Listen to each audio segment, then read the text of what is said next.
bang pasalamatan ng totoo ang sarili mo? Yung simpleng sasabihin mo sa sarili mo na, salamat. Kasi kahit anong pinagdadaanan mo, hindi ka pa rin sumusuko.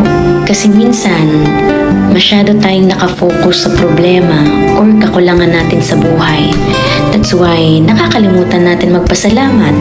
Pero alam mo, ang totoong grateful heart, hindi lang nagpapasalamat kapag maganda ang nangyayari. Ang totoong gratitude, yung kaya mong magsabi ng thank you kahit hindi perfect ang nangyayari o yung sitwasyon. Kasi sa bawat struggle, may natututunan ka. At sa bawat delay, baka hindi mo lang napapansin, dumarating pala sa tamang timing. And diba sa bawat pain, may kasamang growth. Kaya ngayon, okay lang ba na huminga ka saglit at pasalamatan mo yung sarili mo? Pasalamatan mo yung journey mo kahit gaano kahirap. Pasalamatan mo ngayon ang sarili mo kasi I know, marami ka na rin itinawid na hindi alam ng iba.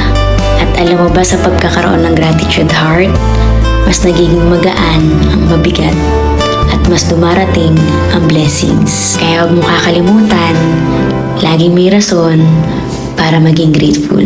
Okay?